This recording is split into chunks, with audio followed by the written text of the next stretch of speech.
What is going on, world? What's up, everyone? It's Zero here. Today I'm bringing you guys a brand new Starcraft 2 video.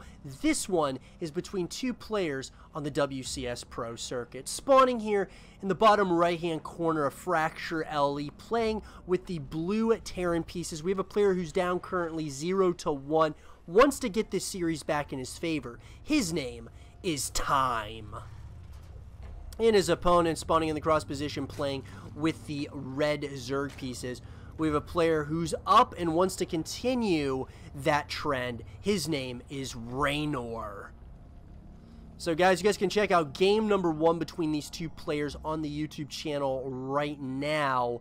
And I gotta say, game number 1 was an absolute beautiful timing push for Reynor, which really helped him obtain the victory. I'm interested to see what Time is going to do in this game number 2.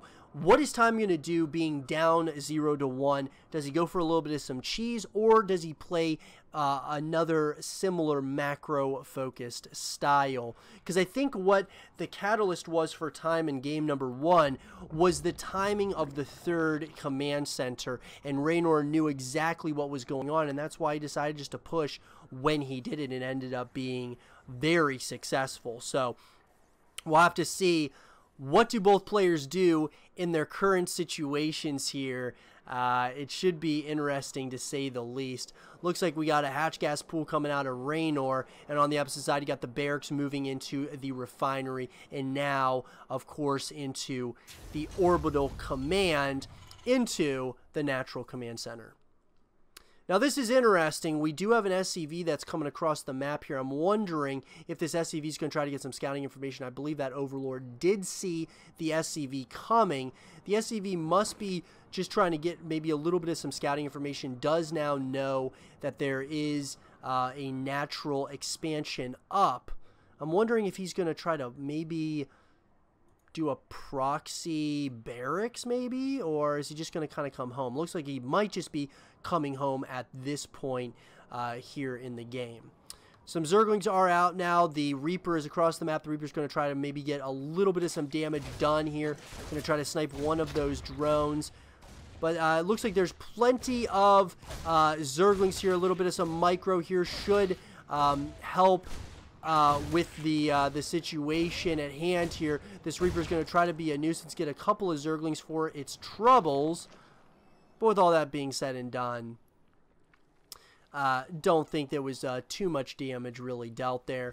Now, spawning pool is going to be morphing in that Zergling speed upgrade. On the opposite side, we got a starport that's going to be coming up here for Time. Now, I like this decision a lot. You're kind of switching it up a little bit. Time has decided to go ahead and move into the Widow Mines, and I like that decision, or at least get one Widow Mine. I'm assuming he's probably going to get a couple. Reynor's getting some really nice scouting information here. Third base is already going to be coming up for Reynor. Very fast third base. I like that decision making a lot. He is ahead, and I think Reynor, he's just really confident right now. He likes where he's sitting. And it does look like there's going to be, of course, 2 Marines at a time coming out of this barracks. So, to say the least, I think Reynor is planning on making this somewhat of a macro-focused game. He's probably not going to get aggressive too soon.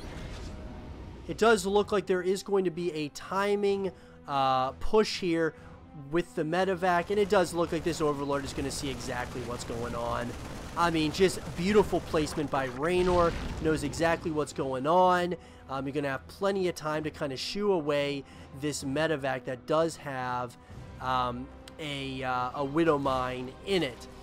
Now, the third base is going to be under some heavy pressure here, at least at this stage in the game here. This Widow Mine is going to do a significant amount of damage. Now, you don't want to let the surround happen. Now, a surround does happen on that Reaper, but there is not much defense here whatsoever. And just like that, these Marines are going to have free range, essentially, of all of these drones. And just like that, Time really got some very nice value there, and is still getting value out of this medevac. And beautiful placement of the Marines here. They're going to try to get as many kills as possible on all of these Zerglings. And while this has all been going on, we have the cloaking field that's going to be coming up for the Banshee. So switching it up once again, I really like this a lot. While this has all been going on, though, Time has decided to go ahead, get his third base expansion. The Banshee's going to be coming across the map here, and this Banshee is probably going to have cloaking up very, very soon. Baneling Nest is going to be coming up here for Reynor, and this Banshee is going to have, probably some free range of some of these drones. Now, luckily, there is a Spore Crawler up, so obviously, Reynor did get some scouting information here. The lair is going to be coming up here for Reynor as well. But just a beautiful placement here for Reynor. He's in a great spot right now.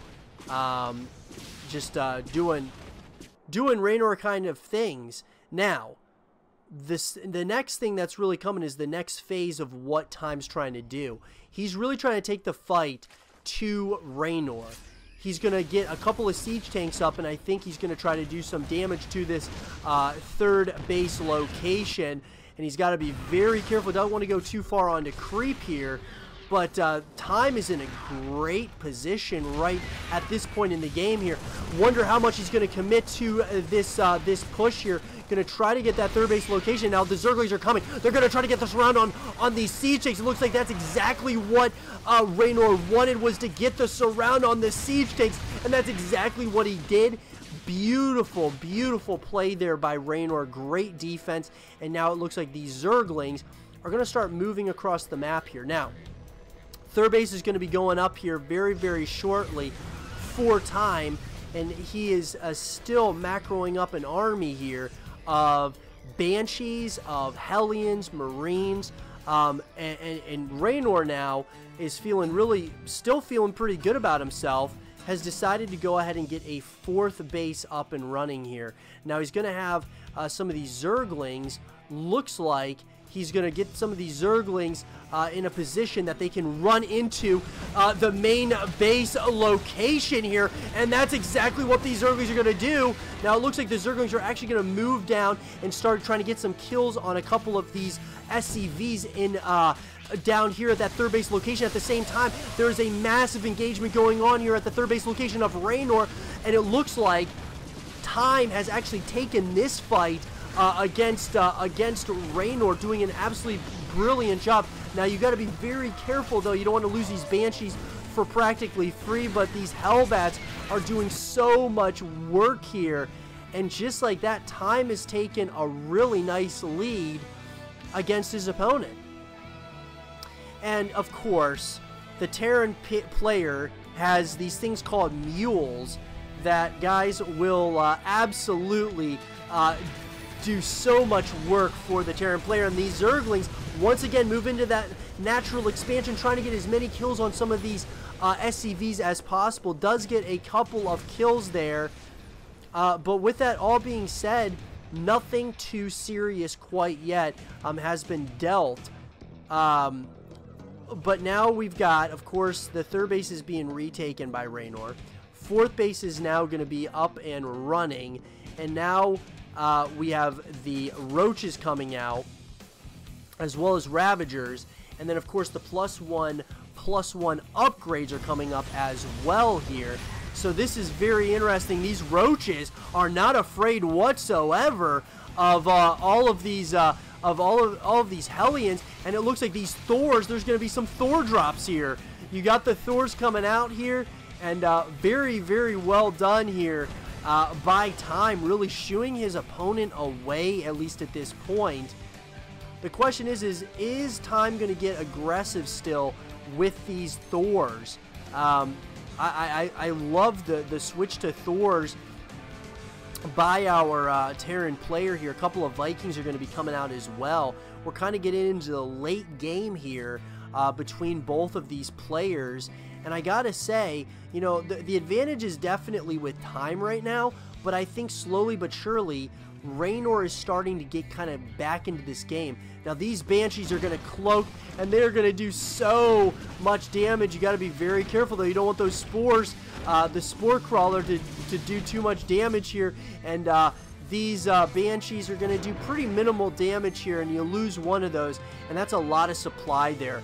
So you got to be really careful if you are the Terran player time here. Do not want to lose these Banshees for free. We got a 4th command center coming up here for our Terran player. And, okay, so Swarm Host is on that production tab. Very interesting. So Swarm Host is coming up. I mean, I like that decision quite a bit, actually. I mean, why not? Get the Swarm Host out, and let's see what Reynor decides to do with the Swarm Host, Roaches, and Ravagers. Very interesting unit composition. These Thor drops are still kind of a little bit threatening here. I don't believe that our Terran player knows that there are Swarm Hosts. Now these Swarm Hosts, I'm wondering where they're going to end up heading off to here. But yeah, you do not want to lose these these medevacs for free. You absolutely do not want that to happen. But while this has all been going on, more and more units are going to be coming up here. And when it comes down to the macro-focused game, it seems like Reynor is starting to take a little bit of a lead. Good move there by our Terran player. Now these Swarm Hosts, though, they are going to do some damage if our Terran player does not find out about this soon enough. Now it does look like the Terran player must know about this. He is supply blocked right now. But these Banshees are kind of keeping the Zerg player at home a little bit. But Reynor is building up a pretty menacing army right now. He's got a pretty big army. And these Swarm Hosts, if he gets some nice connections with those Locusts, that is going to be very scary. But our Terran player is definitely not out of it yet. He has a lot of units right now. A lot of units, and you got to be very careful here. Very careful. You don't want to lose all of these units here for practically nothing. And it looks like he's going to attack all of those, all of these siege tanks. Does not get that many kills, though. Actually, when it's all said and done, this is like a death ball of Terran units right now. Absolutely scary army, but it does look like Reynor has decided to start moving in here into this 4th base location. The Biles are hitting somewhat, but I don't know. At this point, who's got the advantage, at least at this point in the game here?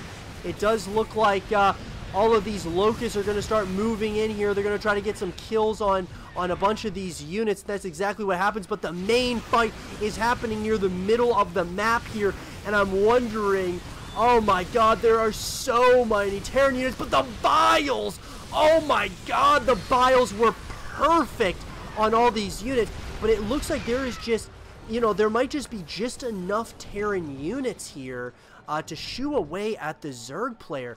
But my god, didn't lose really any of those Swarm Hosts. So right now, Reynor is in a great position still. He's chasing after this army, and he definitely wants to get the... he wants to kind of clinch victory here. I think the Swarm Hosts are starting to move in to this 4th base location. Probably going to try to get the kill on this planetary fortress. It looks like that's exactly what he's going to try to do. Going to try to get the kill on it. Oh my god. The decimation of all of these units. The Locusts just do so much damage, and just like that, oh my god, the Biles once again. Reynor is showing us why he is such an incredible Zerg player, especially at his age, guys. This is one of the youngest players, if not the youngest player in all of StarCraft 2 as far as the StarCraft 2 pro scene goes. And I mean, my god, guys, wow. Playing this absolutely brilliantly. Now, there is a Thor drop here.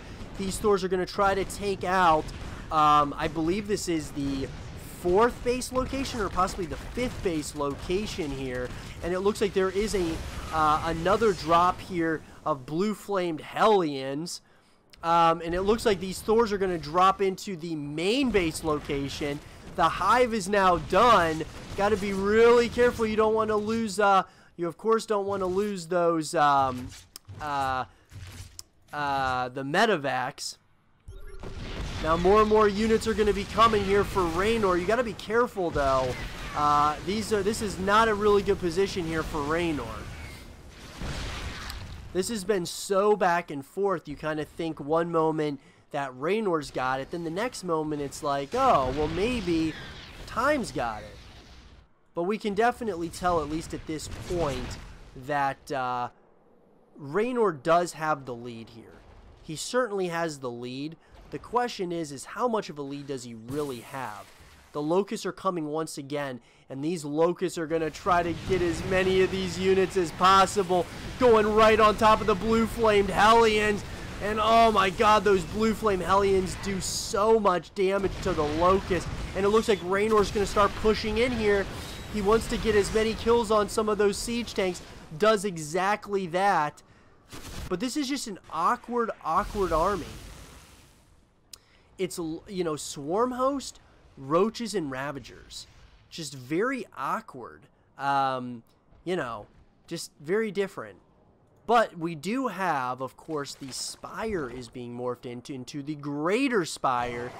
So the big question is what is Reynor going to do now? He's going to move up here, and I'm wondering if he's going to go ahead and start moving into the Broodlord production. Locusts are coming in once again. They're going to try to get some kills on all of these, on, of course, the Planetary Fortress once again. They're going to try to get the surround, get as many kills on some of these, on a bunch of these SCVs.